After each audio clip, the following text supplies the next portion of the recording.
નમસ્તે દર્શક મિત્રો, જિંદગી કેફે સંવાદનો હેલારો કાર્યક્રમમાં હું નિશિત જોશી આપનું સ્વાગત કરું છું. દર્શક મિત્રો, આજે આપણે વાત કરવી છે એક એવી દુનિયાની જે દેખાતી નથી, પણ દરેક શોધ અને દરેક નવા વિચાર એટલે કે દરેક નવા આઈડિયાના પાયામાં એ દુનિયા છે. હું વાત કરી રહ્યો છું બૌદ્ધિક સંપદાની દુનિયા. દર્શક મિત્રો, તમે હંમેશા કદાચ હવે છેલ્લા કેટલાક વર્ષોથી 10 વર્ષથી તમે પેટન્ટ્સ, ટ્રેડમાર્ક્સ, ડિઝાઇન આવા બધા શબ્દો સાંભળ્યા છે, ભારે ભરખમ શબ્દો.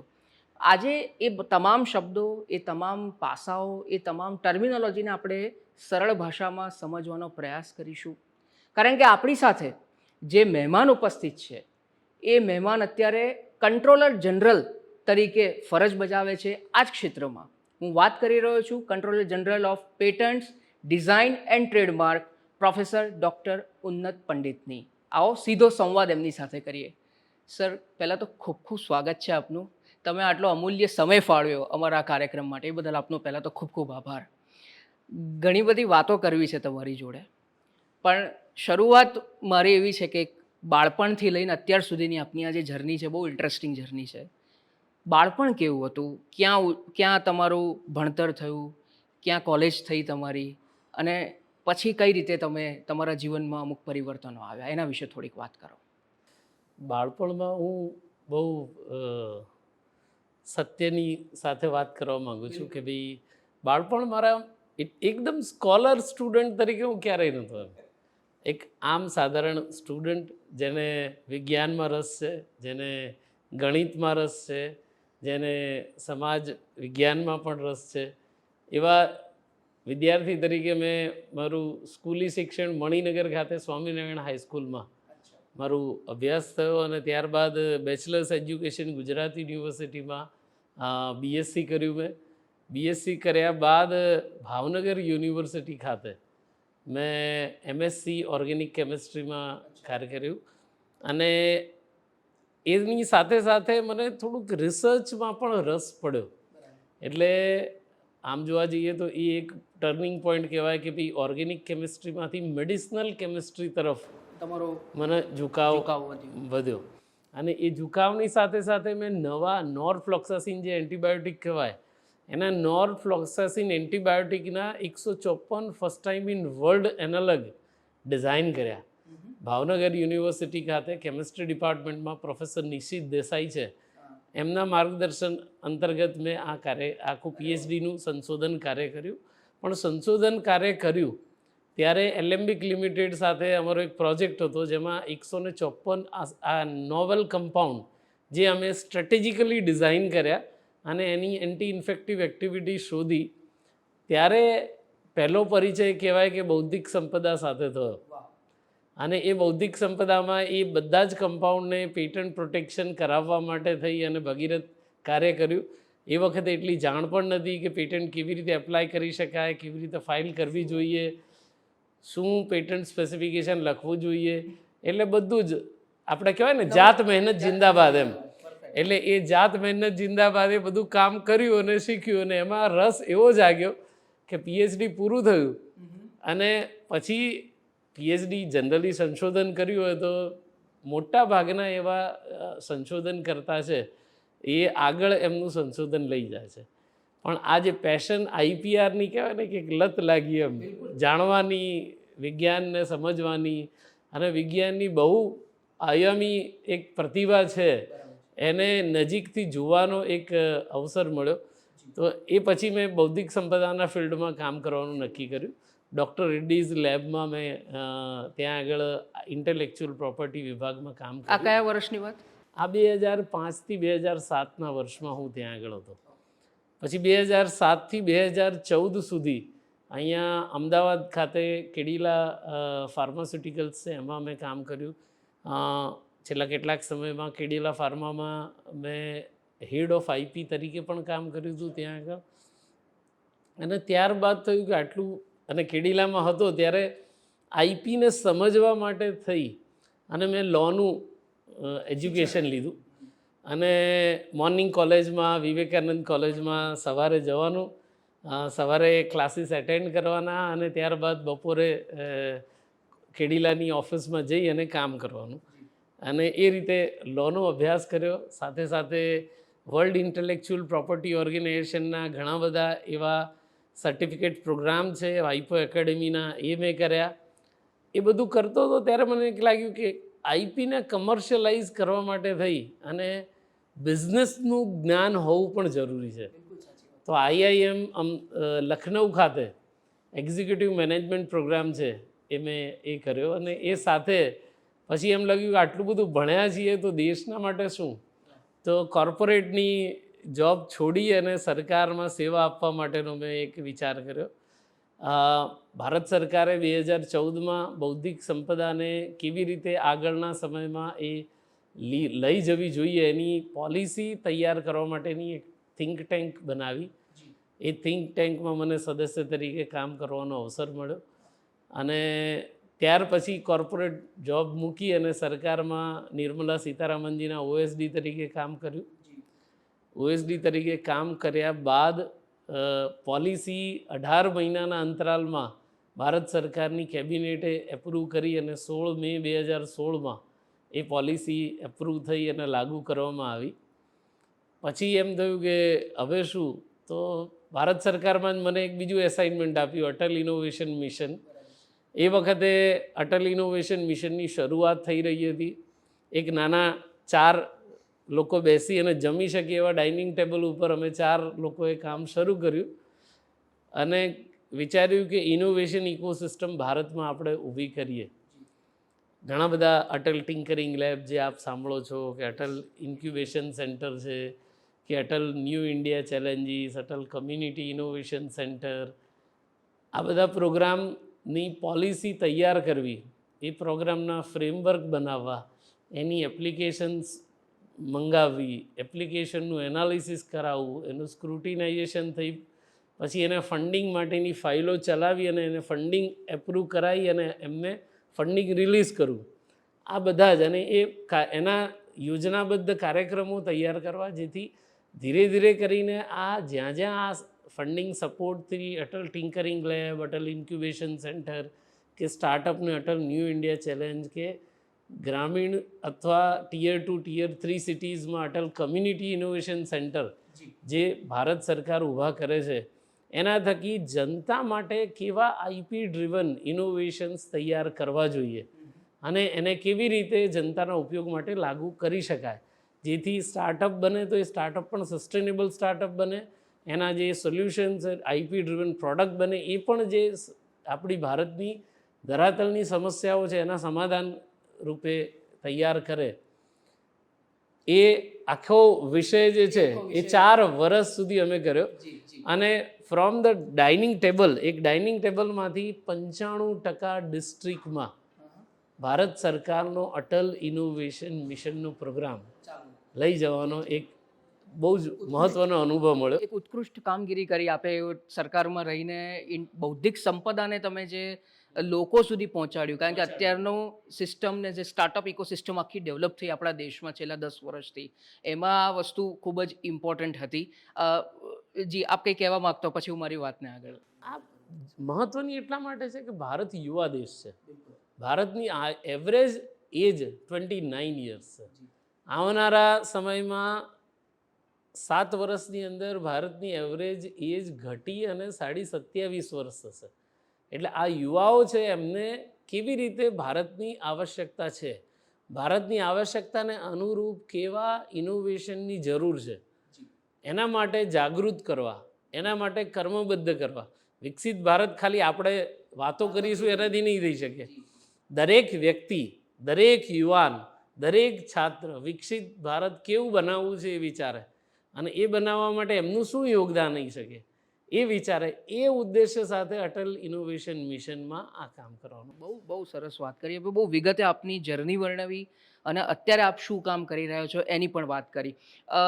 મારે એક વાત એડ કરવી છે કે આપણે પહેલાં થોડીક સરળ ભાષામાં જે આ બધા જે પેલા શબ્દો કહેવાય ને કે અઘરા ટાઈપના લાગે છે, patents, designs, trademarks, geographical indication, આપણે એક વાક્યમાં જો આપ દર્શકોને સમજાવી શકો, કે કારણ કે આપણી જે ઓડિયન્સ છે એને પણ એટલું જાગૃત થાય એટલું જરૂરી છે. અને એક પ્રશ્ન એડ કરી દઉં સર, ઇન્ટેલેક્ચ્યુઅલ પ્રોપર્ટી કાયદાઓના સંદર્ભમાં આપણા દેશમાં છેલ્લા 10 વર્ષમાં કેટલી જાગૃતતા વધી છે? પેટન્ટની વાત કરીએ તો એક સમયે 2014માં જ્યારે કોર્પોરેટ નોકરી મૂકી અને ત્યાં દિલ્હી મારે કામ કરવાનો એક અવસર મળ્યો અને એમાં જવાનું થયું, ત્યારની વાત કરું તો ભારતમાં 6500 પેટન્ટ ગ્રાન્ટ થતી હતી. 2023-24માં તમે આકલન કરી નાખજો, 1,10,000 પેટન્ટ ગ્રાન્ટ થઈ. તો 6500થી 1,10,000 10 વર્ષની જર્નીમાં ભારતમાં આ બદલાવ આવ્યો છે.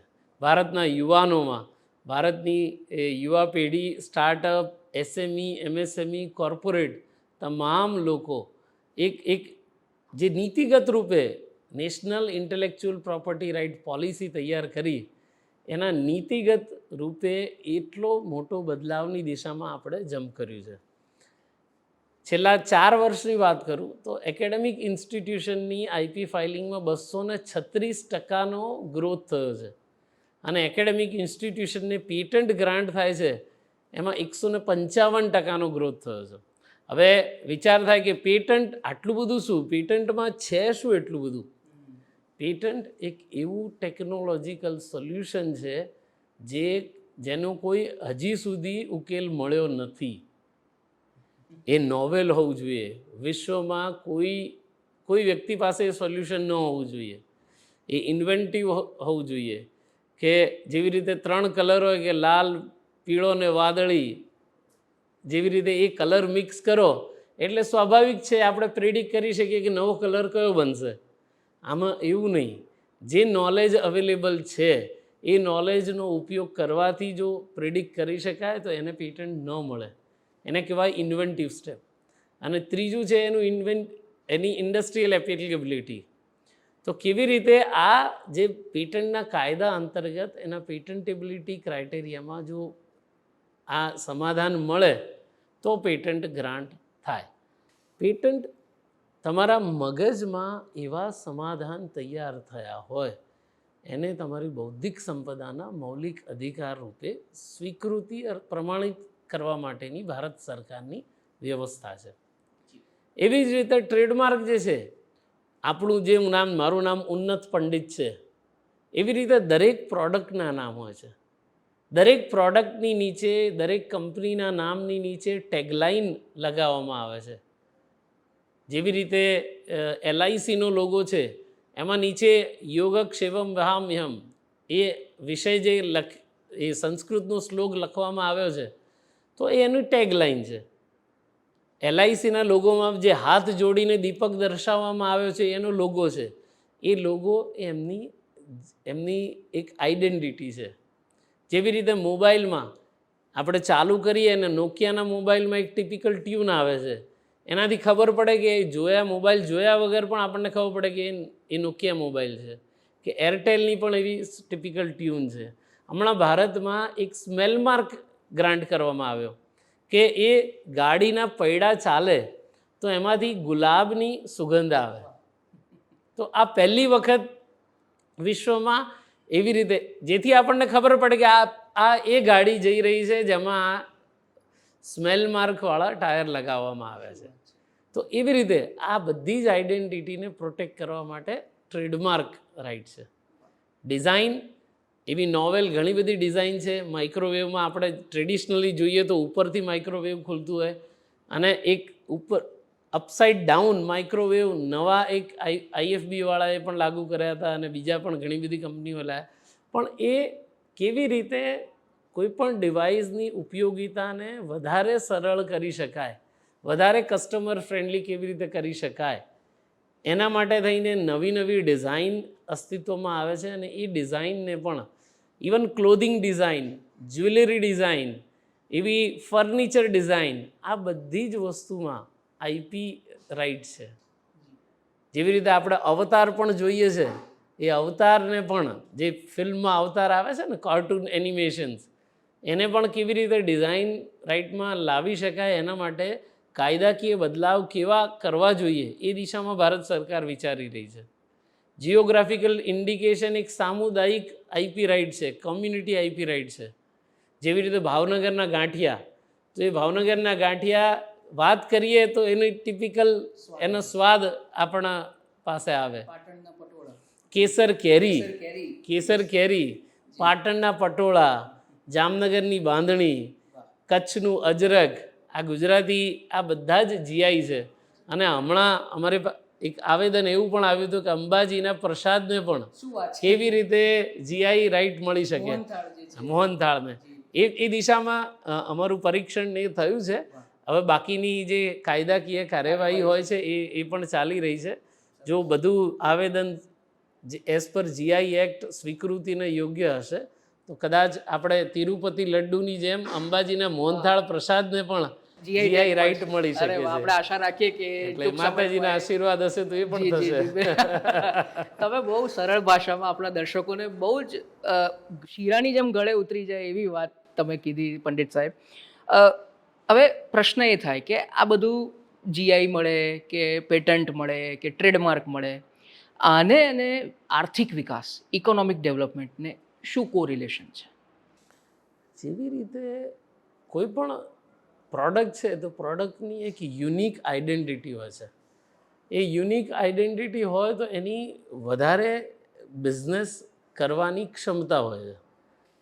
એવી રીતે ઘણી બધી બ્રાન્ડ છે. દાખલા તરીકે ઉદાહરણ સાથે લઉં, પણ માત્ર ઉદાહરણ છે, કંઈ એમાં બીજો કોઈ આશય નથી, કે આપણે ઘણી વખત પેલું જે washing powder Nirma, washing powder Nirma, એવી રીતે એક જાહેરાત આવી અને એ નિરમા બેબી ગર્લ જે રોટેટ થાય છે, એનો ફ્રોક જે રીતે રોટેટ થાય છે ને, એ આખી જે એનિમેશન છે એ એક આઈડેન્ટિટી છે. હવે પાછળનો અવાજ ન હોય તો પણ એ ગોળ ફરે એ નિરમા બેબી, કે અમૂલની બેબી, કે જે અમૂલની ઘણી અલગ અલગ પ્રકારની રિલેવન્ટ વિષયોને લઈને એની જાહેરાત આવે છે. છતાં પણ એ બેબીના અલગ અલગ કોસ્ચ્યુમ હોય છે તો પણ આપણને એ યાદ આવે છે કે ભાઈ આ અમૂલ બેબી છે.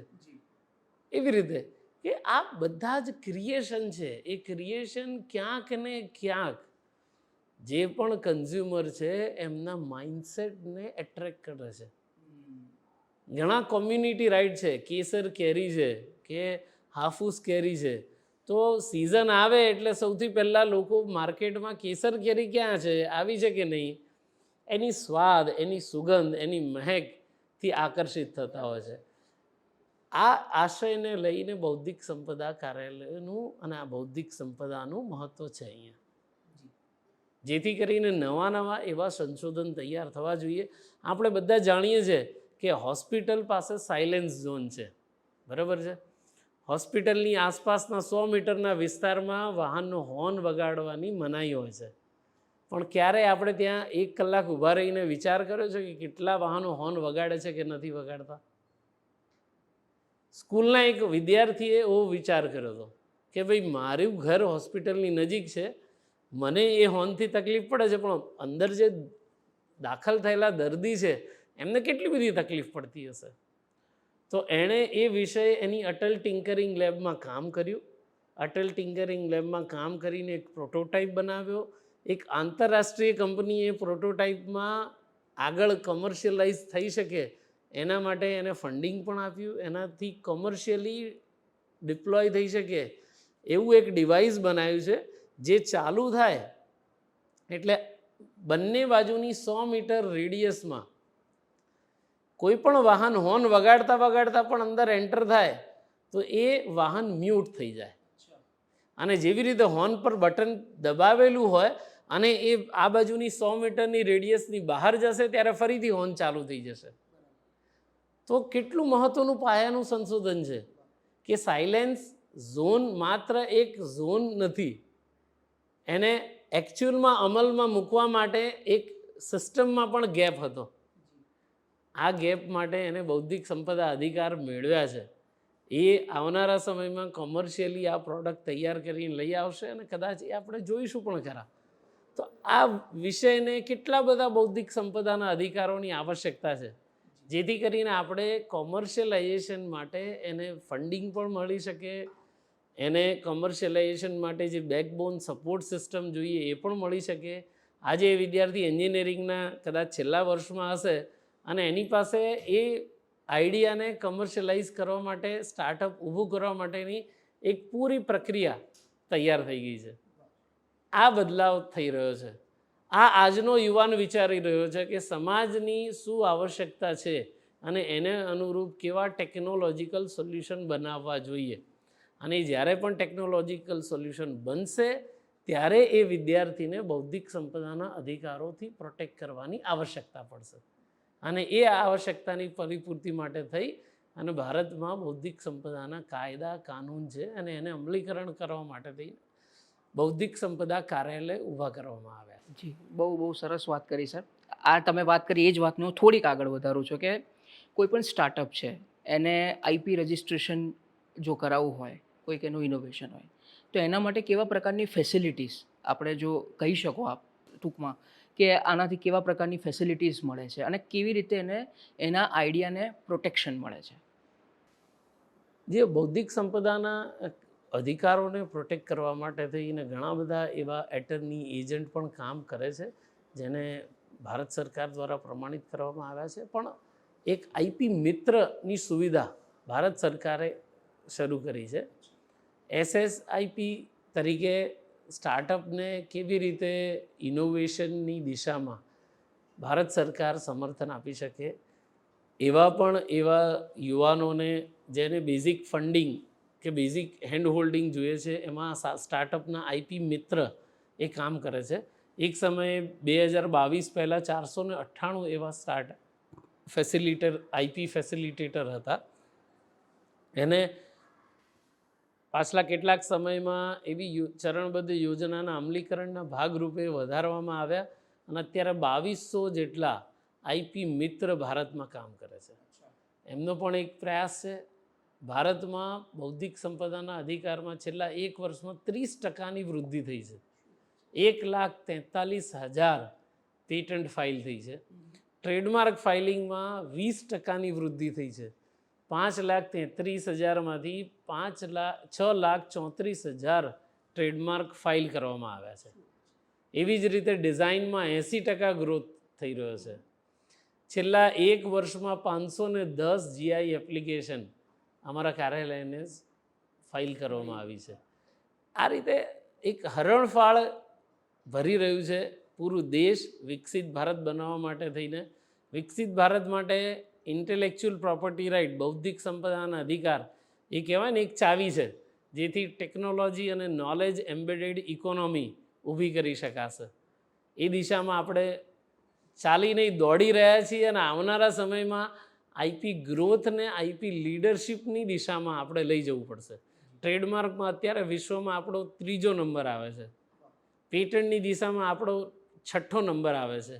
હવે કેવી રીતે આપણે લીડરશિપની દિશામાં આગળ વધીએ અને આગળ વધતા આપણા કેવી રીતે બૌદ્ધિક સંપદા અધિકારોને આપણે સુરક્ષિત કરીએ જેથી કરીને એનો સમાજ માટે અને દેશ માટે ઉપયોગ કરી શકાય. એ દિશામાં દેશ આખો આગળ વધી રહ્યો છે. બહુ અદ્ભુત વાત કરી સર તમે. મારે થોડીક આપણા ટ્રેડિશનલ નોલેજને એની વાત કરવી છે કે ટ્રેડિશનલ નોલેજ જેમ કે તમે જેમ જીઆઈની વાત કરી હતી, હળદરની વાત છે આપણે ત્યાં. અમુક વખત એવું થાય છે કે કોઈક બીજા દેશ પણ એને પોતાનો હક જમાવે છે અને પછી આપણે એના માટે એ ચેલેન્જ કરવું પડે છે આ વસ્તુ. તો આવા કોઈ કેસીસ થયેલા હોય ને એમાં આપ જો કંઈક ઉદાહરણ શેર કરવા માગતા હોય? હળદર અને બાસમતી માટે થઈ અને આપણને બહુ જાણીતી કાયદાકીય લડાઈ બૌદ્ધિક સંપદાના અધિકારોમાં ભારતે લડી છે. પણ એની સાથે સાથે ભવિષ્યમાં એ વસ્તુ ના થાય એના માટે કાઉન્સિલ ઓફ સાયન્ટિફિક અને ઇન્ડસ્ટ્રીયલ રિસર્ચ CSIR અંતર્ગત એક ટ્રેડિશનલ નોલેજ ડિજિટલ લાઇબ્રેરી શરૂ કરવામાં આવી છે. કેબિનેટ મંત્રાલય ડિજિટલ લાઇબ્રેરીને એક્સેસિબલ કરવાનો બધાના માટે એક્સેસિબલ કરવાનો એક પ્રયાસ કરી રહ્યો છે. આ ડિજિટલ લાઇબ્રેરીમાં જેટલા પણ કોડિફાઈડ નોન કોડિફાઈડ ટ્રેડિશનલ નોલેજ આપણા છે, જ્ઞાન છે, આયુર્વેદની ચરક સંહિતા હોય કે એ બીજા તમામ એવા પુસ્તકો છે જેમાં આવા જ્ઞાનનો સમાવેશ કરવામાં આવ્યો છે અને ત્યાં આગળ સરળ ભાષામાં અંગ્રેજીમાં સમજી શકાય એવી રીતના ટ્રાન્સલેશન સાથે એનું આર્કાઇવલ તૈયાર કર્યો છે. જેથી કરીને કોઈ વ્યક્તિ છે એનું એ જ ભારતનું ટ્રેડિશનલ નોલેજ બૌદ્ધિક સંપદાના અધિકાર લઈ અને ફરીથી ફાઇલિંગ ન કરી શકે. અને એમાં એડિક્વેટ રિસર્ચ કરવું પડે, એમાં અનુસંધાન કરવું પડે, અને એને પછી કેવી રીતે જે નોન નોલેજ નથી એના સિવાય અન્ય ઉપયોગ માટે કેવી રીતે લાવી શકાય એના પર પણ આવનારું સંશોધન કરવા માટેની લોકોને પ્રેરણા મળે. એટલે આ ટ્રેડિશનલ નોલેજ ડિજિટલ લાઇબ્રેરી છે એક એવો પ્રયાસ છે જેમાં ભારત સરકારે ભારતીય જ્ઞાનને ઇન્ડિયન નોલેજ સિસ્ટમને વૈશ્વિક સ્વીકૃતિની દિશામાં લઈ જવા માટે થઈને એક પ્રયાસ ચાલી રહ્યો છે. ઘણી બધી ચર્ચાઓ કરવાની છે સર, પણ અત્યારે સમય થયો છે વિરામનો, અને વિરામ બાદ ફરીથી આ રસપ્રદ ચર્ચાને આપની સાથે ચાલુ રાખીશું. દર્શક મિત્રો, આપ જોઈ રહ્યા છો જિંદગી કેફે સંવાદનો હેલારો કાર્યક્રમમાં પ્રોફેસર ડૉક્ટર ઉન્નત પંડિત સાથે રસપ્રદ સંવાદ. અમે થોડી ક્ષણોમાં પાછા ફરીએ છીએ, ક્યાંય પણ જતા નહીં. વિરામ બાદ આપનું સ્વાગત છે. તો સર, બીજો જે પ્રશ્ન છે કે કોઈ પણ કાર્ય કરતા હોય એટલે સ્વાભાવિક છે કે ચેલેન્જીસ તો આવવાના. આપણી સમક્ષ એવો એક ચેલેન્જ અત્યારે છે. હવે એ ચેલેન્જ છે કે નહીં આપ જ ક્લેરિફાઈ કરો. આર્ટિફિશિયલ ઇન્ટેલિજન્સની વાત છે. હવે કોઈ વ્યક્તિ એઆઈના બલબૂતે પર અથવા તો એઆઈના જોડે કોઈ ક્રિએટિવિટી કરે છે. હવે એ કેસમાં જો આપની પાસે એવા ટાઈપના કેસ આવે કે કોઈ એને પોતાની જાતને કન્ટેન્ટ ક્રિએટર અથવા તો એવું કહેતો હોય કે ભાઈ આ સંશોધન મેં કર્યું છે, હવે એ તમારા માટે કેટલું ચેલેન્જિંગ થઈ જાય છે જ્યારે આવા પ્રકારના કેસીસ આવે છે ત્યારે? ને નિશ્ચિત રૂપથી જેવી રીતે ટેકનોલોજી આશીર્વાદ છે ને, એવી રીતે ઘણી વખત અભિશાપ પણ હોય છે. પણ એ અભિશાપ ન બને એના માટે થઈને વ્યવસ્થિત એક પ્રશાસનિક સંરચનાનું નિર્માણ કરવું એ પણ એક જવાબદાર સરકારની ભૂમિકા છે. અને એ દિશામાં પણ બૌદ્ધિક સંપદા અધિકારને સ્વીકૃત રાખવા માટે થઈને અમે અગાઉથી જ કામ કરી લીધું છે. અમે કમ્પ્યુટર રિલેટેડ ઇન્વેન્શન માટે એક ગાઈડલાઇન 2025માં જ જાહેર કરી છે, જેમાં ગાઈડલાઇનની સાથે સાથે અમે 80 એવા અલગ અલગ એક્ઝામ્પલ્સ આપ્યા છે, જેમાં AI, blockchain, data analytics, virtual reality, આ બધા જે એડવાન્સમેન્ટ ટેકનોલોજીમાં થઈ રહ્યા છે એના સંદર્ભમાં કઈ રીતે બૌદ્ધિક સંપદા અધિકાર જે તૈયાર થાય છે, કયા અધિકારોને બૌદ્ધિક સંપદાનું પ્રોટેક્શન મળી શકે છે અને કયા અધિકારોનું બૌદ્ધિક સંપદા પ્રોટેક્શન માટે લાયક નથી. કેમ કે ખાલી બધા જ જાણકારી મેળવવી કે આમાં આઈપી રાઇટ્સ મળી શકે એ જરૂરી નથી. ક્યાં નહીં મળી શકે એ પણ સમજવું જરૂરી છે. નેગેટિવ એક્ઝામ્પલ્સ પણ એમાં અમે દર્શાવ્યા છે, અને એ જે પણ એક્ઝામ્પલ્સ છે એના આધારે ખબર પડે કે ભાઈ એઆઈ એ સપોર્ટ સિસ્ટમ છે, એઆઈ એ ઇન્વેન્ટર નથી. અને હમણાં જ એક પેટન્ટ મેટર છે, 2020ની એક એપ્લિકેશન છે, એપ્લિકેશન નંબર 1701906 અમારે ત્યાં આગળ એક નીરજ કુમાર મીના કરીને એક આસિસ્ટન્ટ કંટ્રોલર છે, એમણે એ કેસને ડિસાઇડ કર્યો. એમાં આવેદકે એક એઆઈને ઇન્વેન્ટર તરીકે દર્શાવ્યા હતા. હવે ભારત સરકારનો કાયદો એવું કહે છે કે જે વ્યક્તિ એ પોતાની બૌદ્ધિક સંપદાના અધિકાર માટે થઈને જેણે નોલેજનો ઉપયોગ કરી, હ્યુમન નોલેજનો ઉપયોગ કરી અને તૈયાર કર્યું હોય એવા વ્યક્તિને મળી શકે. એ સાક્ષાત હયાત વ્યક્તિ હોવું જોઈએ કાયદાકીય રીતે. આમાં એઆઈ વ્યક્તિ નથી. એઆઈને ટાસ્ક આપવામાં આવ્યું અને એઆઈએ એ ટાસ્ક પૂરું કર્યું, અને એ પૂરું કરીને એણે આઉટપુટ આપ્યું. એટલે એઆઈ જે છે ને એને ઘણા બધા આપણે ઉપયોગ કરતા પણ હોઈશું, પણ એઆઈને તમે આદેશ આપો છો અને એ આદેશ ઉપર એઆઈ કામ કરી અને એની પાસે જે પણ ડેટા, જેટલું નોલેજ એને આપવામાં આવ્યું છે એના આધારે એ તમને આઉટપુટ આપે છે. આઉટપુટ હંમેશા ઉપયોગી હોય એવું જરૂરી નથી. એમાં અગેન હ્યુમન ઇન્ટેલિજન્સનો ઉપયોગ કરવો બહુ જ જરૂરી છે. એના વગર જો એઆઈનો યોગ્ય દિશામાં ઉપયોગ ન કર્યો તો એ ટેકનોલોજી અભિશાપ બની શકે ને, એવું પણ થઈ શકે. અને એમાં યુવાનોએ ખાસ એમાં ચેતવાની પણ જરૂર છે. કેમ કે ભારતનો યુવાન એકદમ ટેકનોલોજી સેવી બની ગયો છે કે બધી જ વસ્તુ માટે એની પાસે જાણકારી છે, બધા જ એવા સંસાધનો પણ ઉપલબ્ધ છે, પણ કયા સંસાધનનો કેવી રીતે ઉપયોગ કરવો એ સમજ આજે કેળવવી પડશે. અને એ કેળવવા માટે થઈને જેટલું પ્રશાસનિક રીતે અમે ક્લેરિટી આપી શકીએ એ અમે એ ગાઈડલાઇનમાં પણ આપી છે.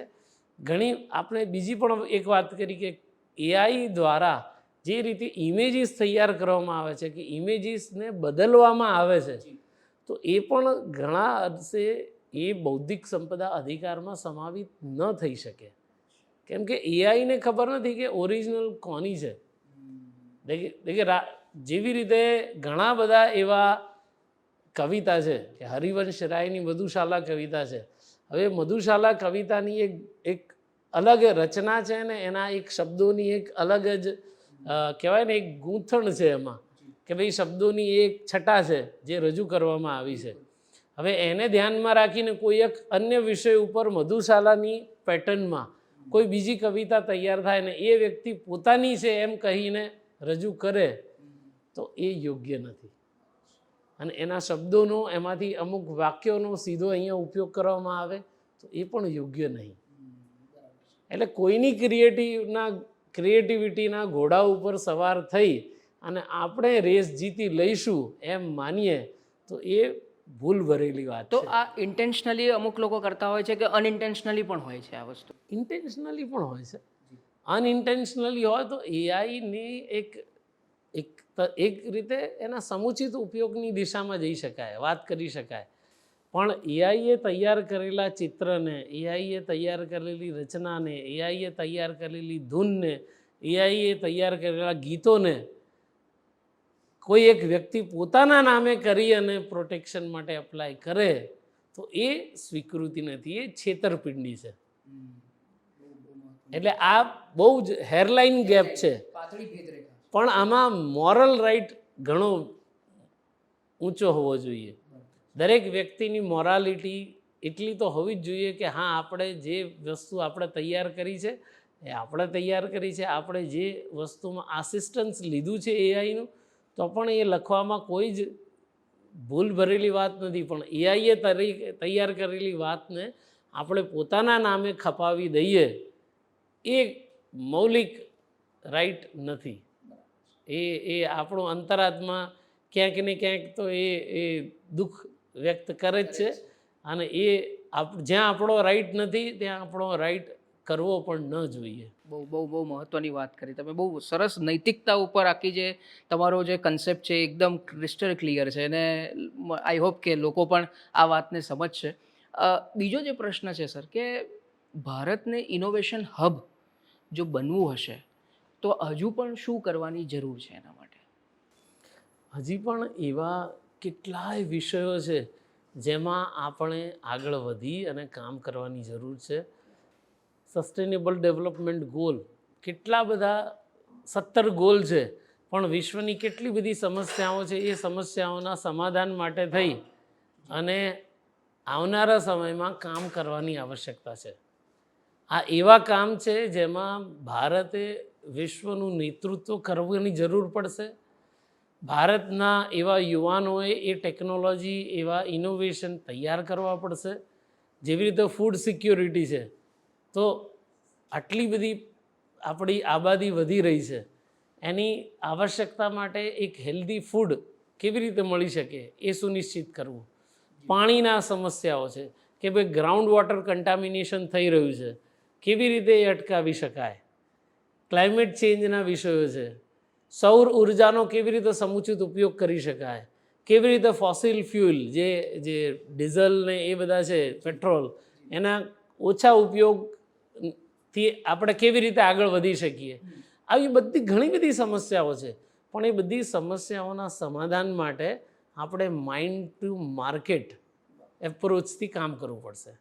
આપણે એવા માઇન્ડસેટ તૈયાર કરવું પડશે યુવાનોનું કે જ્યાં પણ સમસ્યા છે એ સમસ્યાના સમાધાન માટે હું શું કામ કરી શકું. આવનારા 20 વર્ષ પછી જ્યારે વિકસિત ભારત આપણું બની ગયું હશે ત્યારે યુવાનોને એક ગર્વ થવું જોઈએ કે આ ટેકનોલોજી, આ સમસ્યાનું સમાધાન, આ ઇન્ટેલેક્ચ્યુઅલ પ્રોપર્ટી અમે તૈયાર કરી છે ને એનાથી કમસે કમ આસપાસના 150,000 10,000 લોકોના જીવન ધોરણમાં પરિવર્તન આવ્યું છે. એ પરિવર્તન લાવવાની જવાબદારી આજે છે અને આજે એ દિશામાં કામ કરવું પડશે. બહુ સરસ વાત કરી સર. છેલ્લા 2 પ્રશ્નો છે મારા, કારણ કે સમયની મર્યાદા છે એટલે આ કાર્યક્રમ અહીં સમાપ્ત કરવાનો અને કાર્યક્રમના અંત તરફ આપણે જઈ રહ્યા છીએ. આવનારા 10 વર્ષમાં ઇન્ટેલેક્ચ્યુઅલ પ્રોપર્ટી રાઇટ્સનું જે ભવિષ્ય છે, આપ કઈ દિશામાં જતું જોઈ રહ્યા છો? કેટલું ઉજ્જવળ છે? બૌદ્ધિક સંપદા અધિકારમાં જે રીતે ગ્રોથ થઈ રહ્યો છે 20% 30%, એ આવનારા સમયમાં પણ નિરંતર રૂપથી થશે. લોકો જાગૃત થઈ રહ્યા છે.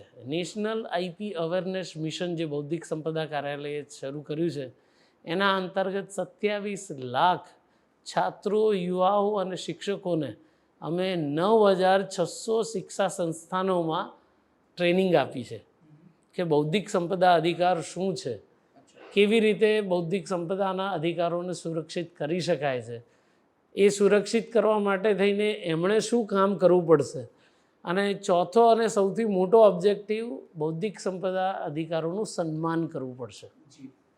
એટલે આ ચારેય ઓબ્જેક્ટિવ અંતર્ગત અને દરેક એવા છાત્ર, યુવા અને શિક્ષકો એમાં ઉર્જાવાન રીતે ભાગ લઈ રહ્યા છે, એમની જાણકારી મેળવી રહ્યા છે. એ જાણકારી અંતર્ગત ઘણા બધા એવા છાત્રો છે જે સ્કૂલી સ્તરથી એ લોકો નવા શાળાકીય સ્તરેથી નવા એવા અનુસંધાન કરવા માટે થઈને નવા એવા પ્રયોગો કરે છે, નવા એવા સમાધાન તૈયાર કરી અને બૌદ્ધિક સંપદાના અધિકાર માટે એપ્લાય કરે છે. અને આ ગતિ આવનારા 10 વર્ષ સુધી તો નિયમિત રૂપે ચાલુ જ રહેશે. અને આપણે આશા રાખીએ કે આ જ રીતે લોકોમાં જાગૃતિ આમૂલ પરિવર્તન લાવે અને એનાથી લોકોનો વિકાસ થાય, અને જેમ કીધું કે આર્થિક સુરક્ષા, આર્થિક વિકાસ અને ઇનોવેશન હબ ભારત બને. અંતમાં દૂરદર્શનના માધ્યમથી આપણા જે દેશના ઇનોવેટર્સ છે, કારણ કે તમે બહુ મહત્ત્વપૂર્ણ પદ ઉપર અત્યારે છો, આપણા દૂરદર્શનના માધ્યમથી આપણા જે ઇનોવેટર્સ છે, આપણા જે કન્ટેન્ટ ક્રિએટર્સ છે, આપણા જે નાના એન્ટરપ્રિન્યોર્સ છે, એને શું સંદેશ આપવા માગશો? ભારત સરકારે ઘણી બધી એવી સ્કીમ્સ શરૂ કરી છે. એ સ્કીમ્સનો ભરપૂર ઉપયોગ કરો. એકેડેમિક ઇન્સ્ટિટ્યુશનમાં AICTEના માધ્યમથી કપિલા પ્રોગ્રામ છે, Atal innovation mission, DST, DBT અંતર્ગત એવા ઇન્ક્યુબેશન સેન્ટર તૈયાર કરવામાં આવ્યા છે, અટલ કમ્યુનિટી ઇનોવેશન તૈયાર કરવામાં આવ્યા છે, અટલ ન્યૂ ઇન્ડિયા ચેલેન્જીસ છે, આઈડેક્સ ડિફેન્સના ક્ષેત્રમાં આઈડેક્સ ઇનિશિયેટિવ છે. આ બધી ઘણી બધી એવી ટેકનોલોજીકલ ચેલેન્જ છે, એમાં પાર્ટિસિપેટ કરો. સ્માર્ટ ઇન્ડિયા હેકાથોન છે, જેમાં 10 લાખ યુવાઓ દર વર્ષે સહભાગી બને છે. નવા એવા પ્રોબ્લેમ સ્ટેટમેન્ટનું સમાધાન કેવી રીતે 48 કલાકની અંદર તૈયાર કરી શકાય. તો 48 કલાક એ માત્ર સમય નથી, પણ એ એમની બુદ્ધિમત્તાની ક્ષમતાને, માઇન્ડસેટને તૈયાર કરવાની એક એક્સરસાઇઝ છે. આપ સૌ પણ એવી જ પ્રક્રિયામાંથી પસાર થશો અને જ્યારે તમારા બૌદ્ધિક સંપદા અધિકાર તૈયાર થાય તો એને સુરક્ષિત કરવા માટે થઈ અને બૌદ્ધિક સંપદાના આવેદન મોકલાવશો. આ બૌદ્ધિક સંપદાના આવેદનને ત્વરિત નિપટાન થાય એના માટે પણ અમે વ્યવસ્થા તૈયાર કરી છે. જે ગ્રોથ અમે 10 થી 12% વિચારતા તો એ 20 થી 30% ગ્રોથ થઈ રહ્યો છે. એટલે પેન્ડન્સી પણ વધી રહી છે, પણ એ પેન્ડન્સીને પણ એડ્રેસ કરવા માટે થઈને અમે ઘણા બધા પ્રકલ્પ લીધા છે. National intellectual property pendency elimination mission શરૂ કરવામાં આવ્યું છે કે કેવી રીતે આ જે અમારે પાસે જે આવેદન આવ્યા છે એ આવેદનનો તાત્કાલિક નિકાલ કરીએ અને એ આવેદનના નિકાલ કરી અને જે બૌદ્ધિક સંપદાના અધિકાર મેળવવા માટેની પાત્રતા ધરાવે છે એને ત્વરિત અને જલ્દીથી એ અધિકારોથી એને આપવામાં આવે, એવો એક પ્રયાસ થઈ રહ્યો છે. બહુ મહત્ત્વપૂર્ણ સંદેશ સર આપે આપ્યો, અને તમે જે બહુ સરસ વાત કરી માઇન્ડ ટુ માર્કેટ એ લઈ જવાની જે કળા છે એ આપણા યુવાનોએ, આપણા એન્ટરપ્રિન્યોર્સે શીખવી જ પડશે. તો જ દેશનો વિકાસ અને આદરણીય પ્રધાનમંત્રીશ્રીનું જે વિકસિત ભારતનું 2047નું જે સપનું છે એ ત્યારે જ ખરા અર્થમાં સાકાર થઈ શકશે. વિકસિત ભારત માટે યુવાનોએ એક વન લાઇનર મેસેજ છે કે mindset is more important then money. તમારું માઇન્ડસેટ તૈયાર કરો. તમારું માઇન્ડસેટ જો આ બધા જ ટેકનોલોજીકલ ચેલેન્જને એના સમાધાન શોધવાની દિશામાં જશે તો પૈસા કમાવાની જરૂર નહીં પડે, પૈસા આપોઆપ તમારી પાસે આવશે. તો એ દિશામાં વિચારવું પડશે, બધાએ કામ કરવું પડશે. મફતમાં તો પૈસા આવતા જ નથી, એના માટે કર્મ અને સંકલ્પ કરવો પડશે, એવા ઇનોવેશન તૈયાર કરવા પડશે, એવા એન્ટરપ્રિન્યોર બનવું પડશે ને એવી એન્ટરપ્રિનાઇઝને સસ્ટેનેબલ કરવી પડશે. તો એ દિશામાં આપ સૌ આગળ વધો એવી જ ઈશ્વરને પ્રાર્થના કરીશ અને આપને ખૂબ ખૂબ શુભકામનાઓ પાઠવું છું. Thank you sir. આપ જિંદગી કેફે સંવાદનો હેલારો કાર્યક્રમમાં અતિ વ્યસ્તતામાંથી સમય કાઢીને આવ્યા અને આટલી સરળ ભાષામાં લોકોને સમજણ પૂરી પાડી એ બદલ આપનો ખૂબ ખૂબ આભાર સર. Thank you. તો દર્શકો, આ હતા પ્રોફેસર ડૉક્ટર ઉન્નત પંડિત, જેઓ controller general of patents, design and trademark ના પદ પર છે અત્યારે. તેમણે ખૂબ જ સરળ ભાષામાં ઘણા બધા જે અઘરા ટર્મિનોલોજીસ હતી, ઘણી બધી અઘરી ટર્મિનોલોજીસ, પેટન્ટની વાત હોય, ટ્રેડમાર્કની વાત હોય, કોપીરાઇટ્સની વાત હોય, એના વિશે બહુ વિગતે ચર્ચા કરી અને મને આશા છે કે આ ચર્ચા આપને પણ ગમશે અને એમની વાતોમાંથી પ્રેરણા લઈને તમે પણ કંઈક નવું ઇનોવેશન કરશો અને દેશના વિકાસમાં એક મહત્ત્વપૂર્ણ અમૂલ્ય યોગદાન પૂરું પાડશો. આ વિચાર સાથે અત્યારે બસ આટલું જ. આવતા શનિવારે ફરીથી એક નવા મહેમાન સાથે ઉપસ્થિત થઈશું. ત્યાં સુધી અમને રજા આપશો. નમસ્કાર.